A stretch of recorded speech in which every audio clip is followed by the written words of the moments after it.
छत्रपती संभाजी महाराजांना फसवून कैद करण्यात आले, परंतु आमचे महाराज फसणारे नव्हते. त्यांनी मरण पत्करले पण शरण गेले नाहीत. संभाजी महाराजांना अत्यंत क्रूरपणे आणि अपमानकारक पद्धतीने मारण्याचा उद्देश केवळ त्यांना संपवणे हा नव्हता, तर मराठा लोकांचे मनोधैर्य खच्ची करणे हा होता. वधापूर्वी त्यांना विदूषकाचा पोशाख घालून उंटावरून धीम काढून औरंगजेबासमोर हजर केले होते. इतके घाणेरडे कृत्य त्याने केले होते की त्या कृतीचे विपरीत परिणाम त्याला भोगावे लागले. संभाजी महाराजांच्या वधानंतर औरंगजेबाला पश्चात्ताप झाला नसला तरी या कृत्याचे परिणाम मात्र त्याला भोगावे लागले. मराठ्यांना स्फूर्ती. संभाजी महाराजांच्या हौतात्म्याने मराठा लोकांमध्ये मुघलांविरुद्धचा द्वेष पराकोटीला पोहोचला. त्यांचे बलिदान मराठा साम्राज्यासाठी प्रेरणास्त्रोत ठरले. जनतेचा सहभाग. हा लढा केवळ राजाचा न राहता तो सामान्य जनतेचा आणि धर्मासाठीचा लढा बनला. छत्रपती संभाजी महाराजांच्या क्रूर वधाने मराठा साम्राज्यात मुघलांविरुद्ध बदलाची तीव्र भावना निर्माण झाली.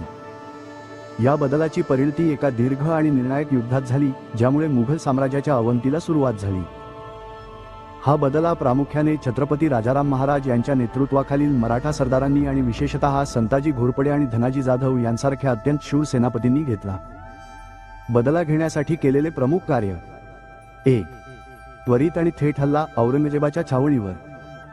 संभाजी महाराजांच्या वधानंतर लगेच मराठ्यांनी मुघलांच्या मुख्य छावणीवर हल्ला करून आपला रोष व्यक्त केला. संताजी घोरपडे आणि धनाजी जाधव यांनी त्यांच्या घोडदळाच्या तुकड्यांसह थेट औरंगजेबाच्या छावणीवर तुळापूर किंवा विजापूरजवळ धाडसी हल्ला केला. या हल्ल्यात त्यांनी मुघलांच्या मोठ्या सैन्यामध्ये गोंधळ निर्माण केला आणि प्रचंड कत्तल केली. या हल्ल्याचा सर्वात मोठा परिणाम म्हणजे औरंगजेबाला स्वतःचा जीव वाचवण्यासाठी पळून जावे लागले.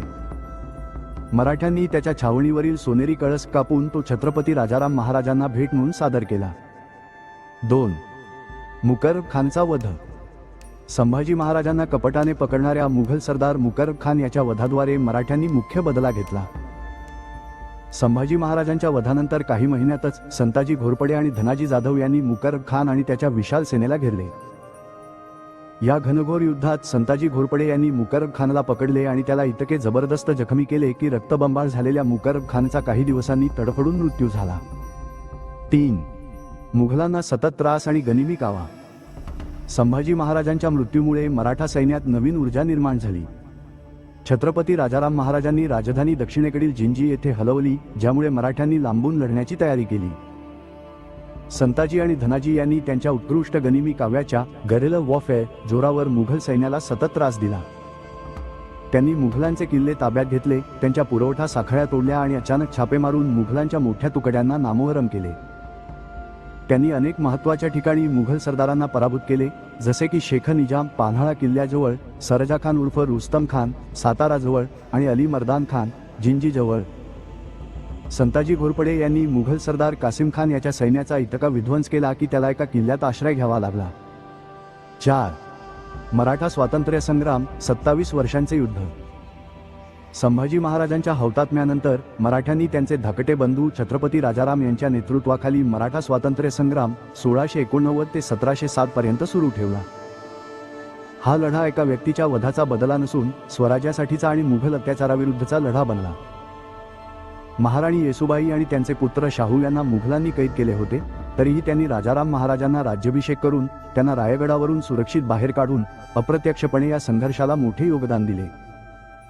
संताजी धनाजींसारख्या सरदारांनी आणि नंतर महाराणी ताराबाई यांनी हा लढा मोठ्या पराक्रमाने पुढे चालू ठेवला. मराठ्यांनी दक्षिणेत मुघलांना इतके गुंतवून ठेवले की औरंगजेबाच्या साम्राज्याचा संपूर्ण डोलाराच खिळखिळा झाला. संभाजी महाराजांच्या वधानंतर मराठ्यांनी घेतलेला बदला केवळ मुकर्रब खानला मारण्यापुरता मर्यादित नव्हता, तर त्याने मुघल साम्राज्याच्या विनाशाला सुरुवात केली. याच कारणामुळे औरंगजेबाला अखेर दख्खनमध्येच अपयश स्वीकारून 1707 मध्ये मृत्यू आला आणि या घटनेने मराठा साम्राज्याच्या विस्ताराचा मार्ग मोकळा झाला. औरंगजेबाचा मृत्यू 3 मार्च 1707 रोजी अहमदनगरजवळ झाला. तब्बल 27 वर्षे स्वराज्यावर चढाई करूनही तो शिवाजी महाराजांनी घडवलेल्या साम्राज्याला संपवू शकला नाही. औरंगजेब मेल्यानंतर मुघल साम्राज्यात गोंधळ माजला. त्याच्या मुलांमध्ये गादीसाठी युद्ध सुरू झाले. याचा फायदा मराठ्यांनी ताबडतोब घेतला.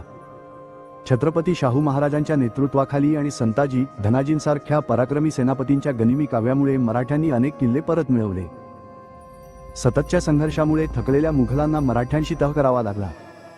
1719 मध्ये दिल्लीतील बादशाह फर्रुखसी याने मराठ्यांना स्वराज्य मान्य करून छत्रपती पदालाही मान्यता दिली. तसेच मराठ्यांना दक्षिणेत चौथ व सरदेशमुखीचे हक्क मिळाले. औरंगजेबाच्या मृत्यूनंतर मराठ्यांनी केवळ स्वराज्य परत मिळवले नाही, तर पुढे उत्तरेत आपला झेंडा फडकवण्याची तयारी सुरू केली. त्यामुळे मुघल साम्राज्य कमकुवत होत गेले आणि मराठे उत्तरेत दिल्लीपर्यंत पोहोचले. अशा प्रकारे औरंगजेबाच्या मृत्यूनंतर मराठ्यांच्या शक्तीला नवी भरारी मिळाली व स्वराज्य खऱ्या अर्थाने साम्राज्यात परिवर्तित झाले. तर हा होता छत्रपती संभाजी महाराजांच्या मृत्यूचा घेतलेला बदला. पुढे आपण अशाच नवनवीन विषयावरती बोलत राहू. तुर्तास आपली रजा घेत आहोत. आपला अमूल्य वेळ दिल्याबद्दल मनापासून आभार.